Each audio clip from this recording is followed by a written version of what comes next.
Sir ಇಲ್ಲಿ accident ಆಗಿದೆ KR circle ಗಮನಕ್ಕೆ ಬಂದಿದೆಯಾ ನಿಮಗೆ? ಇಲ್ಲ, ಯಾವುದು ಇವಾಗ ಸರ್ ವೇಣುಗೋಪಾಲ್ ಅವರು ಏನಂದ್ರೆ ಸರ್ ಅಪಘಾತ ಆಗಿ ಆಂಬ್ಯುಲೆನ್ಸ್ 1 ಅವರ್ ಆಗಿದೆ ಆಂಬ್ಯುಲೆನ್ಸ್ ಬರ್ಲಿಕ್ಕೆ, ಕ್ಲಿಯರೆನ್ಸ್ ಮಾಡ್ಲಿಕ್ಕೆ 1.25 ಗಂಟೆ ಆಗಿದೆ ಕ್ರೇನ್ಗಳು ಬರೋದಕ್ಕೆ, ಟ್ರಾಫಿಕ್ ಪೊಲೀಸರು ಬರೋದಕ್ಕೂ ಕೂಡ ಲೇಟ್ ಆಗಿದೆ.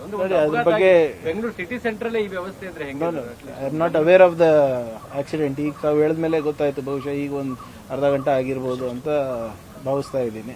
ಬಟ್ ಮೊನ್ನೆ ನಾವು ಬೆಂಗಳೂರಿನ ಟ್ರಾಫಿಕ್ ಸಮಸ್ಯೆ ಬಗ್ಗೆ ನಾನು ಆಲಿಸಿದಾಗ, ರಿವ್ಯೂ ಮಾಡಿದಾಗ, ಈಗ ಒಂದು 15 ದಿನದಿಂದ 66% ಟ್ರಾಫಿಕ್ ಜಾಮ್ ಆಗ್ತಾ ಇರೋದು ನಮ್ಮ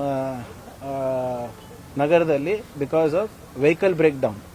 ಅದರಲ್ಲೂ ಹೆಚ್ಚಾಗಿ ಬಸ್ಗಳದು. ಯಾಕಂದ್ರೆ ಏನೋ ಹೊಸ ತಂತ್ರಜ್ಞಾನ ಬಳಸ್ಕೊಂಡು ಹೋಗಿ ಎಲೆಕ್ಟ್ರಿಕ್ ವೆಹಿಕಲ್ ಅವ್ರದ್ದು ಅದು ಬ್ಲ್ಯಾಕ್ ಬಾಕ್ಸ್ ತರ ಕ್ರಿಯೇಟ್ ಮಾಡಿದ್ದಾರೆ. ಅದು ಟೆಕ್ನಿಷಿಯನ್ನೇ ಬರಬೇಕು, ಅವ್ರದೇ ಟೆಕ್ನಿಷಿಯನ್ ಬರಬೇಕು ಹೊರತು ಬೇರೆ ಯಾವುದೂ ಇಲ್ಲ. ಸೊ ಅದೆಲ್ಲಾನು ಕೂಡ ಮೊನ್ನೆ ಗಮನಕ್ಕೆ ಬಂದಿದೆ.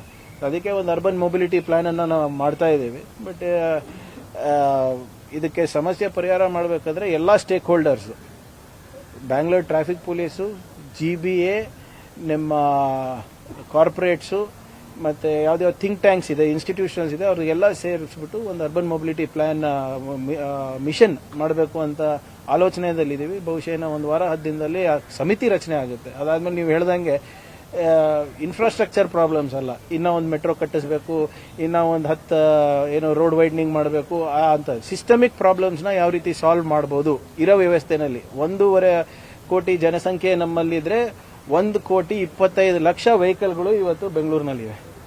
ಆಲ್ಮೋಸ್ಟ್ ಜನಸಂಖ್ಯೆದು ಹೆಚ್ಚಳ ಎಷ್ಟು?